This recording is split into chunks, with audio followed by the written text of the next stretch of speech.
ఓం శ్రీ చెన్నకేశవస్వామినే నమః.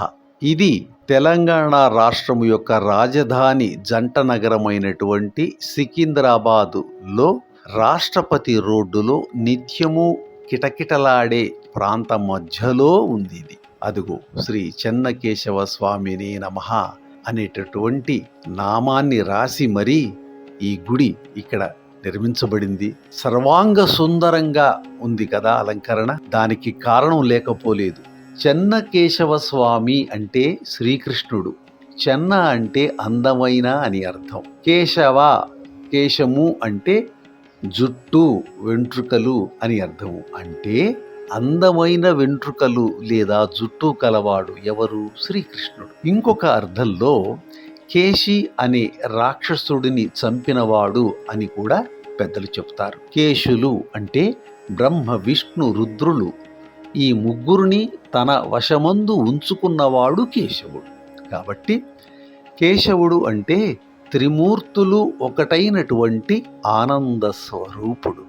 అందుకే ఇంత సర్వాంగ సుందరంగా అలంకరించబడ్డాడు. సరే, మనకు తిరుమలలో వెంకటేశ్వర స్వామి వెలసినట్లుగానే తెలుగునాట చెన్నకేశవుడు 10వ శతాబ్దంలో అవతరించినటువంటి దేవతా సార్వభౌముడు. పల్నాటి వీరుల పూజలు అందుకొన్నటువంటి వీర దైవతామూర్తి ఈ చెన్నకేశవ స్వామి.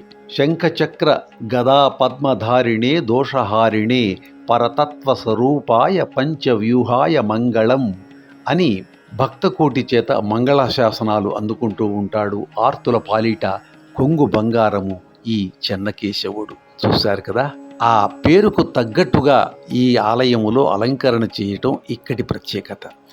ఈ ఆలయాలు చాలా తక్కువగానే ఉన్నాయి, కానీ చాలా అందంగా ఉన్నాయి అని ఈ గుడి చూస్తే మనకు తెలుస్తుంది. అందుకే మన దేవాలయం ఛానల్ సికింద్రాబాదులో ఉన్న ఈ ఆలయ దర్శనం చేయిస్తోంది.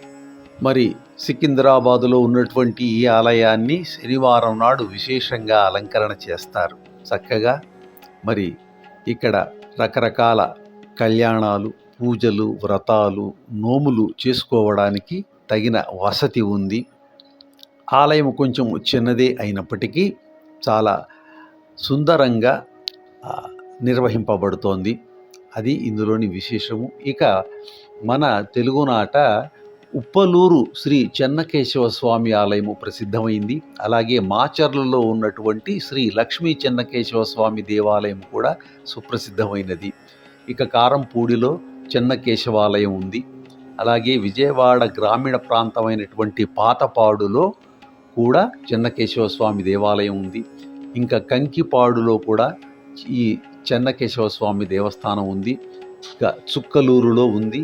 అలాగే పుష్పగిరిలో ఉంది. అలా సుప్రసిద్ధమైనటువంటి ప్రాంతాలలో ఉన్నటువంటి ఈ చెన్నకేశవ స్వామి రాజధాని నగరంలో సికింద్రాబాదులో ఉండటం పట్టణ వాసులకు ఒక అదృష్టమని చెప్పాలి. చూడండి ఆ అలంకరణ, ఆ అంగరంగ వైభవము. ఇంకొక విషయం కూడా ఇక్కడ మనము ప్రస్తావించుకోవచ్చు. ఏంటంటే ఈ సుందర రూపుడైన కేశవుని, చెన్నకేశవుని సృజించడానికి మహాకవులు చేసిన ప్రయత్నము 10వ శతాబ్దంలో మహాశిల్పులు చేసి నిరూపించారు. ఆ మహాశిల్పులలో అమరశిల్పి జక్కన్న చేసినటువంటి అద్భుత సృష్టి బేలూరు చెన్నకేశవాలయం. హోయసల రాజుల నిర్మాణంగా బేలూరు చెన్నకేశవాలయం చరిత్రలో పేరు పొందింది. వీరి పరిపాలనా కాలము 10 మరియు 11వ శతాబ్దుల మధ్యకాలం.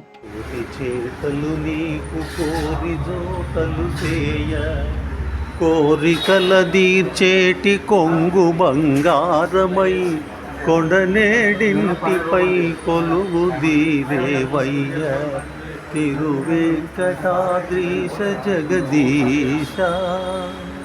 ఇది శ్రీ చెన్నకేశవ స్వామి దేవాలయము, ఆర్పి రోడ్, సికింద్రాబాద్. ఈరోజు తారీఖు 22 మార్చి 2025 ఉదయం 11:40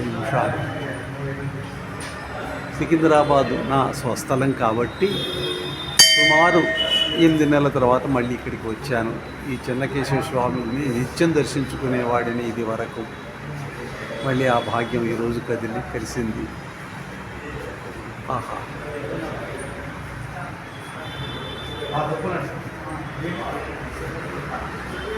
ఇది దశ మహానుభావులు హయగ్రీవుడు అనుకుంటా, గరుత్మంతుడు, లక్ష్మీనారాయణుడు, ఆంజనేయుడు, నారద మహర్షి,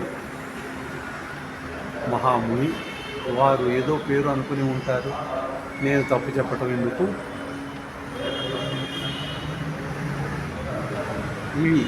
ఇవి అంతకన్నా ముందు అలిమేలు మంగ, పద్మావతి, శంఖు చక్ర, తిరుమల మందిర సుందర, సుమధుర కరుణా సాగర. మన దేవాలయం ఛానల్ ఇటువంటి అరుదైనటువంటి సుందరమైనటువంటి ఆలయ దర్శనాలు ఎప్పుడూ మీకు చేయిస్తూ ఉంటుంది. ఇలాంటి ఆలయాలను సందర్శించటానికి మన దేవాలయం ఛానల్ని సబ్స్క్రైబ్ చేసుకుని మీరు దర్శనం పొంది ఇంట్లోనే కూర్చుని హాయిగా మొబైల్లో చూసి దర్శనం పొంది ధరించి మీ బంధుమిత్రులకు అందచేయండి. వీడియోని పూర్తిగా చూడండి. తరువాత ఛానల్ను సబ్స్క్రైబ్ చేసి ఛానల్ని ప్రోత్సహించండి.